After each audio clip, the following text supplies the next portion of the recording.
इस कार्यक्रम के पुण्यार्चक हैं गुरु भक्त परिवार, मुंबई, महाराष्ट्र।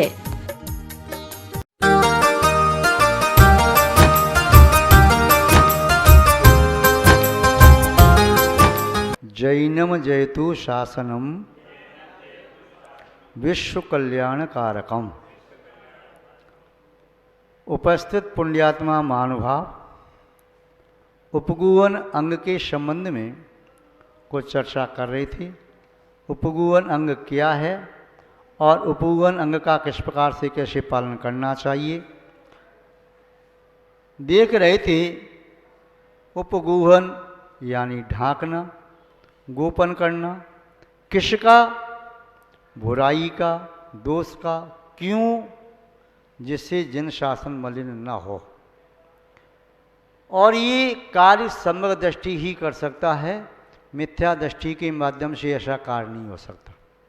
मिथ्या दृष्टि जीव तो बुराइयों को बड़ा चढ़ा करके कहता है, जैसे उसकी टीआरपी बढ़ी, चाहे पेपर के माध्यम से, चाहे चैनल के माध्यम से, चाहे अपने मुख के माध्यम से, चाहे अपने भाषण के माध्यम से। वह तो बुराई कह कह करके अच्छे व्यक्तियों का मन भी खराब कर देता है, समग्र दृष्टि के संबंध में भी दोष लगा देता है। वह समझ लेता है मैं ही जैसे धर्म का ठेकेदार बन गया, इसलिए मैं किसी के बारे में कुछ भी लिखूं, कुछ भी बोलूं, कुछ भी कहूं, उसे पाप से भय लगता ही नहीं शायद। और यूं कहीं कि हो सकता है उसकी नियति उसे वैसा काम करा रही है, कोई अशुभ आयु का, खोटी आयु का बंद कर लिया है। तो महान भाव आचार्य भगवान कुंद कुंद स्वामी जी क्या कह रहे उपगुवन अंग के संबंध में, उनके शब्दों को सुने। जो सिद्ध भक्ति जुत्तो उपगुहण गोदु सब्बधम माणम सो उपगुहणकारी सम्मादिट्ठी मुड़े दब्बो।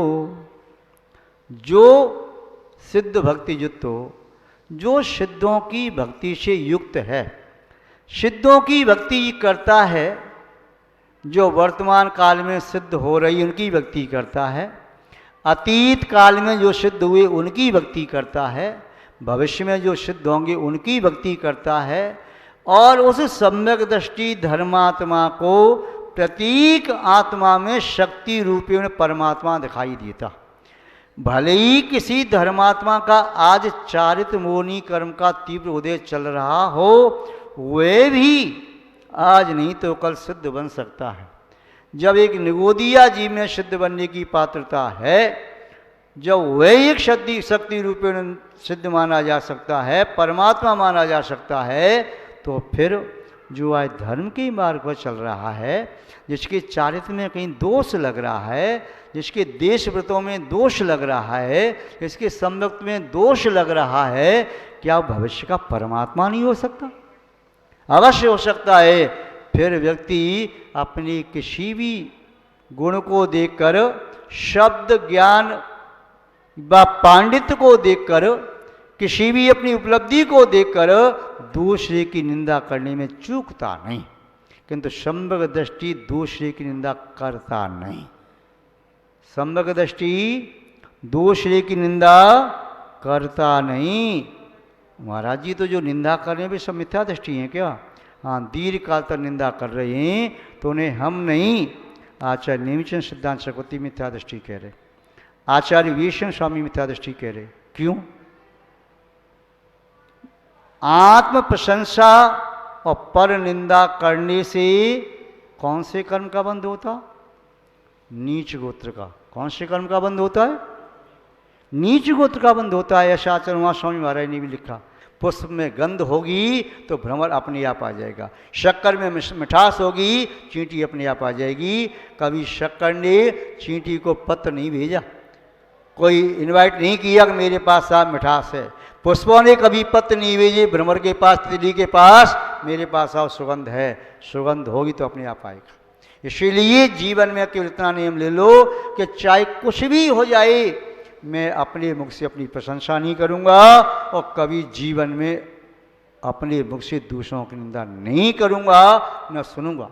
हमने कई परम पूज्य आचार्य भगवंतों को देखा है, कई मुनिराजों को देखा है, उपाध्याय परमेश्वरी आदि को देखा है और उनके सामने कोई कुछ किसी के बारे में गलत कही, निंदा करी, वे कहेंगे भाई उठो यहाँ से जाओ, सीधे के उठो यहाँ से जाओ, हमें तुम्हारी वार्ता सुननी नहीं, हमें ये वार्ता नहीं सुननी, उठो। दूसरी बार वह कहने का साहस ही नहीं करेगा। किंतु कुछ लोगों की आदत है निंदा सुनने की और कुछ की आदत है सुनाने की। एक व्यक्ति कहीं सिद्ध क्षेत्र पर गया, वहाँ पर कोई कार्यक्रम देख करके आया, 5-7 दिन वहाँ रहा। हमने पूछा उससे जब लौट के आया ये कैसा रहा? अरे महाराज क्या बताएं, वहाँ तो आग लग गई, वहाँ तो ऐसा हुआ, फलाना हुआ, ढिकाना हुआ, और ऐसा देखा वैसा देखा। संबेशखर जी की यात्रा करने गया, सिद्ध क्षेत्र की यात्रा करने गया, तीर्थ क्षेत्र की यात्रा करने गया, किसी कार्यक्रम में गया, वहाँ से लौट करके आने के बाद क्या परोस रहा है जो वहाँ से लाया है? वह विशुद्धि नहीं लाया, पुण्य नहीं बढ़ाया, अपना पुण्य क्षय करके आया, यहाँ की परोसा निंदा कर रहा है, यहाँ ऐसा हुआ वैसा हुआ, क्योंकि उसके पास गुण देखने वाली आंखें थी ही नहीं। गुण कहाँ से देखता? इतना रुपया खर्च करके गया, इतना समय उसने व्यय किया, उसके साथ साथ वहाँ से लेकर के क्या आया? जैसे कोई व्यक्ति सब्जी मंडी में जाए, फल मंडी में जाए, अच्छे अच्छे फलों को छोड़ करके जो नाली के सारे गंदे फल, सड़े हुए फल या सब्जी पड़ी है, उसे उठा करके ले आए किसी वह पैदल चलने वाले व्यक्ति को, और उसके बदले में 1000 रुपया लौटा करके चला आए। वह मूर्ख है। ऐसे ही वह व्यक्ति भी मूर्ख है जो कहीं मंदिर जा कर के, किसी साधु के पास जा कर के जिनवाणी का स्वाध्याय सुन करके, उपदेश सुन करके भी बुराई देख पाता। महान भाव, उन व्यक्तियों से सावधान रहो जिनके पास बुराई ही बुराई है। उनसे सावधान रहो जो दोषों पर उंगली उठाने का काम करते हैं, क्योंकि वे अंधे हैं, वे नहीं जान रहे कि एक उंगली जब दूसरे उठाई जाती है तो 3 उंगली मेरे पास भी है। यदि उसके अंदर एक बुराई है तो मेरे अंदर 3 बुराई हैं, अपनी बुराई को देख ले तो तेरा कल्याण है। दूसरे की बुराई उसमें है या नहीं है, किंतु कहने वाला तू तो बुरा पक्के में हो गया। जो दूसरे की बुराई देखता है वो तो बुरा हो ही गया। महानुभाव, दूसरे की बुराई कहने के पहले, दूसरे की बुराई कहने के पहले ये सोच लेना कि बुराई तो तेरे अंदर भी है। दूसरे की बुराई कहने के पहले सोच लेना बुराई तो तेरे अंदर भी है। और ध्यान रखना, जुबान सामने वाले के पास भी। यदि तू सामने वाले की बुराई कहता है तो सामने वाले ने अपनी जुबान काट के फेंकी नहीं, तू एक जुबान से बुराई करेगा और 100 जुबान से तुम्हारी बुराई हो सकती है। क्यों? ऐसा नहीं कि तुम्हारे अंदर बुराई न हो। धुलाना दूध का कोई, धुलाना दूध का कोई विकारों का बसेरा है, उजाले में सराफत है, अंधेरे में अंधेरा है। हर व्यक्ति की बुराई होती है। एक महात्मा से आत्म कल्याण की बात सीखते हुए एक शिष्य ने कहा, महात्मा जी मेरा कल्याण कैसे हो? महात्मा जी ने कहा, अपने दोषों को देखो, बुराइयों को देखो। उसने कहा मैं देख नहीं पा रहा हूँ। ठीक है, मैंने साधना से दर्पण प्राप्त किया है, उस दर्पण को तुम प्राप्त कर लो। उस दर्पण में बुराई दिखाई देती है। और उस शिष्य ने दर्पण ले लिया। दर्पण लेकर के उसने सबसे पहले गुरु को देख लिया। गुरु की बुराई दिखाई देने लगी। अब तो गुरु को छोड़ के वो चला गया। जहाँ भी जाए, जहाँ भी गया, उसने जिसको देखा उसकी बुराई दिखाई दे। दर्पण ही बुराई देखने का था। अब तो बड़ा घबरा गया। कहीं भी उसे व्यक्ति ऐसा नहीं दिखा कि जिसका चेहरा देख के बुराई न दिखाई दे। हर चेहरे में बुराई दिखाई दी। लौट के गुरु के पास आया। गुरु से कहा, महाराज जी मैं अब क्या करूं? अब मुझे बुराई दिखाई दे रही है। बोले दुनिया को देखा क्यों? मैंने दर्पण तो ये दुनिया को दिखाने के लिए नहीं, तो ये देखने के लिए दिया। उसने ये स्वयं को दर्पण में देखा तो वह तो आश्चर्यचकित हो गया, भौचक्का रह गया कि जितनी बुराई उसे अपनी दर्पण में दिखाई दे रही थी, और तो जितने लोगों की बुराई देख के आया था, किसी की 1, 2, 4 दिखाई दे रही, इसकी बुराई का तो अंत ही नहीं। तो महान भाव, कई बार ऐसा होता है हम अपनी ओर से आंखें बंद कर लेते हैं। बुराई के पुंज हम स्वयं भी हैं। बुराई हमारे अंदर भी है, और हम अपनी एक एक बुराई दूर करते चले जाएंगे तो बुराइयों से रिक्त हो जाएंगे, और एक एक बुराई को छुपाते चले जाएंगे तो बुराइयों के कोष हम बन जाएंगे। तो बुराइयों को हमें दूर करना है। और एक महात्मा जी ने किसी को 2 झोली दे दी। एक झोली में तो कहा तू अपनी बुराई रख ले, और दूसरी में कहा दूसरों की अच्छाई रख ले, फिर बोले तेरा कल्याण हो जाएगा। कैसे कि ये दोनों झोली हैं दूसरों की अच्छाई वाली और तेरी बुराई वाली, इसको तू आगे रख लेना, और तेरी अच्छाई वाली और दूसरों की बुराई वाली उसको पीछे डाल लेना। 2 झोली हैं, एक स्कंधे पर एक स्कंधे पर। स्कंधे की आगे वाली झोली में तेरी बुराई, दूसरी वाली आगे वाली झोली में दूसरों की अच्छाई गुण।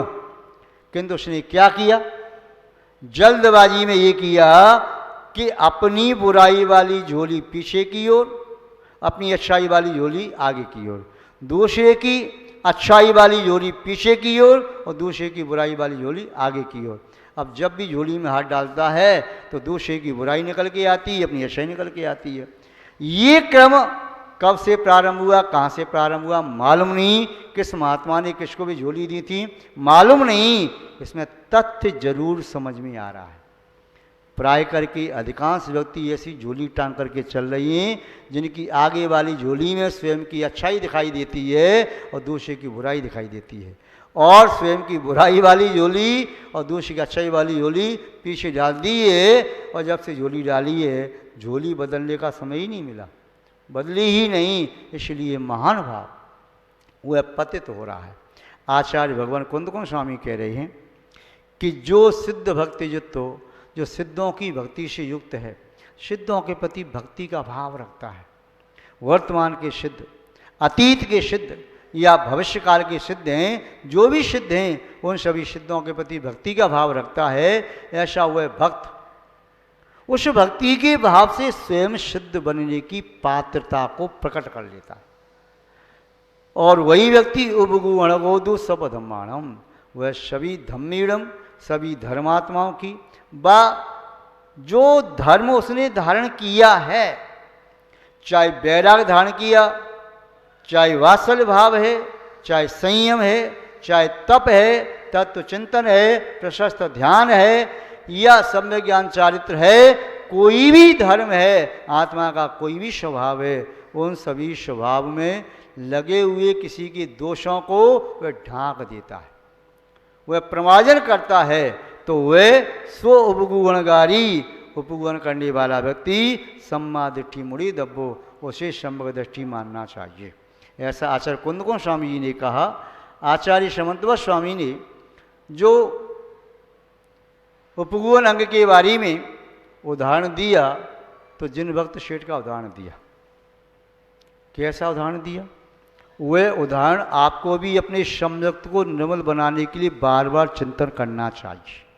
जो आपको बार बार कहते हैं मैं झूठ थोड़ी बोल रहा हूँ, मैं झूठ थोड़ी बोल रहा हूँ, ऐसा हुआ है, वे व्यक्ति कभी जीवन में किसी का उपकार नहीं कर सकते, न धर्म की रक्षा कर सकते हैं, न अपना हित कर सकते हैं। वे धर्म के वृक्ष पर कुठाराघात करते हैं और धर्मात्मा के वंश को वह निर्वंश करते हैं और स्वयं के कल्याण के मार्ग को खंडित करते हैं। आचार्य महोदय ने जो प्रभाचंद आचार्य ने टीका लिखी, उसमें जो आचार्य महोदय ने जिंदत भक्त सेठ का नाम लिया कि पाटलिपुत्र नगर में राजा यशोधर राज करते थे।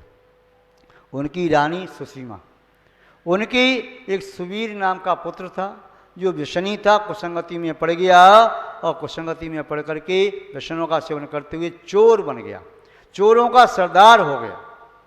एक बार उसने सुना कि पूर्व गौड़ देश में एक ताम्रलिप्त नाम की नगरी है, उस ताम्रलिप्त नगरी में एक जिंदत नाम का सेठ है। वह जिंदत सेठ बड़ा धर्मात्मा है, जिनेंद्र भगवान का उपासक है, साधु मनः, साधु नुमा नहीं, साधु जैसा मन है, क्यों साधु का वेश नहीं, भद्र प्रणामी, सरल सहज पूजा भक्ति उपासना में, शीलवत का पालन करने में, पर्वों में उपास करने में अग्रणी है। उसने अपने भवन में ही गृह चैत्यालय बनाया। उस गृह चैत्यालय में रत्नों के बिंब स्थापित किए, उन पर छत लगाया, संपत्ति कोई लाया नहीं लेके नहीं जाएगा, और जो रत्न थे छत्र में बैडूर मणि आदि रत्न उसमें जड़ दिए। सुबीर नामक चोरों के सरदार ने कहा कि अपनी टोली में कोई ऐसा है जो ताम्रलिप्त नगरी में शेठ के गृह चैताल में बने हुए उस बेडरूम मणि रत्न को ला सके। सूर्य नाम का चोर का कहने लगा, क्या कहते हो सरदार, ये ताम्रलिप्त नगर और सेठ का घर चैत्यालय वहाँ से लाना तो कोई बड़ी बात नहीं है। आप कहो तो मैं तो सौदबिंद की सची इंद्राणी का भी मुकुट उतार के ले आऊँ। आप कहो तो मैं चक्रवर्ती के 9 निधि और रत्नों को लेकर के आ जाऊँ। आप कहो तो मैं तो ज्योतिष विमानों के विमान में रहने वाली उन इंद्रों के सूर्यचंद्र आदि के देवों के मुकुट की मणि खींच के ले आऊँ। बोले ज़्यादा बात मत करो, ला सकते हो जाओ। बोले ठीक है ले आऊँगा। और सूर्य चोरनी नकली क्षुल्लक बन गया। किसी मुनि महाराज के पास जाकर के विधि सीख ली, सामय करने की, पितृण करने की, स्वाध्याय करने की, पर्वों में उपवास करने लगा और अपनी तपस्या बढ़ाने लगा। एक एक उपवास, 2-2 उपवास, 4-4 उपवास और विहार करते करते ताम्रलिप्त नगरी में आ गया। वहाँ पर उसकी प्रसिद्धि हुई। जिनदत्त सेठ उसे अपने घर ले आया। वह जिनदत्त सेठ अपने घर में रखा। पहले ही मना किया, भाई मैं नहीं जाऊँगा, मैं गृहस्थों के यहाँ नहीं रहता। बाद में वह आ गया, बड़ी तपस्या करने लगा। अब सेठ ने कहा, आप यहाँ रहते ही हो, आपके रहते हुए मुझे कोई भय नहीं, मैं विदेश व्यापार करने के लिए जाता हूँ। तो सूर्य चोर कहता है, मेरा मौका लग गया, अब क्या है। सेठ अपनी दलबल के साथ व्यापार के लिए निकला। अपने नगर से थोड़ी दूरी उसने पहले पड़ाव डाला। इधर सूर्य चोर ने रात्रि के 12 बजे के लगभग वह गया चैत्यालय में रहता था और मणि को उसको चुरा लिया और चुरा करके भागा। उसकी कांति, उसकी दीप्ति, तेज इतना अधिक था कि वह चमक रहा था। सूर्य चोर तो अंधेरे में दिखाई दे रहा था। सैनिकों ने पीछा किया, चोर चोर चोर, भागो भागो, पकड़ो पकड़ो। और वह दौड़ता हुआ आया। अब कहाँ जाई, अब तो प्राण उसके संकट में पड़ गई। अब क्या करी प्राण बचाने के लिए। मालूम चला कि सेठ का तंबू आगे पड़ा हुआ है और दौड़ करके आए, सेठ के चरणों में गिर पड़ा। सेठ जी मुझे बचाओ, क्या हुआ। और जो मणि थी सेठ जी को दे दी। सेठ ने सोचा, यदि मैं कहता हूँ ये चोर है तो जिन दर्शन के जो साधु व क्षुल्लक जी आदि हैं उनके प्रति सबकी श्रद्धा हट जाएगी। इसलिए उन्होंने जिन धर्म की रक्षा करने के लिए क्या कहा, तुम लोगों को शर्म नहीं आती, किसी तपस्वी पर दोष लगाती हो। चोर कहाँ है, चोर कौन है, चोर किसको चोर बताती हो। ये तो मणि मैंने स्वयं मंगाई थी। महाराज यदि ये बता देती अपनी मंगाई तो हम पीछा क्यों करते और फिर ऐसे क्यों भाग रहे थे। कुछ भी हो, जाइए। और उस समय जिनदत्त सेठ ने आप एक झूठ बोला, झूठ नहीं बोला, जिन शासन की रक्षा की। यदि किंचित शाबद्ध के माध्यम से बहुत पुण्य राशि प्राप्त होती है तो कौन छोड़ देगा। 2 रुपए का लॉटरी का टिकट लेकर के 2 करोड़ का यदि इनाम मिल रहा हो तो कौन छोड़ेगा। आप पूजा पाठ करते हैं, आरंभ होता है, हार देते हैं, आरंभ होता है, उससे पाप लगता है, किंतु पाप लगता है इतना, किंतु पुण्य मिलता है बहुत। पर्वत के बराबर, राई के बराबर पाप शाबद्य और पर्वत के बराबर पुण्य। ऐसे ही जिन शासन की रक्षा, उस निंदा को प्रमार्जन करना, यही शंभव दृष्टि का कर्तव्य होता है। आचार्य भगवान कुंदकुंज स्वामी का यही भाव है कि निंदा धर्म की करना नहीं और धर्म की निंदा कभी सुनना नहीं। जो धर्म की निंदा करता व सुनता है वह वास्तव में संभक्त से विरहित है। जो अपनी प्रशंसा करता है समझो वह धर्म से रहित है। इसलिए ऐसे व्यक्तियों से दूरी बना करके रखो। यदि अपने धर्म को स्वच्छ रखना चाहती हो, तो अपने संबंध को स्वच्छ चाहती हो, तो यही एक उपाय है। अभी इतना ही पर्याप्त है। जय बोलिए श्री शांतनाथ भगवान की, परम पूज्य आचार्य गुरुदेव श्री विद्यानंद जी महाराज की, अहिंसामय विश्व धर्म की।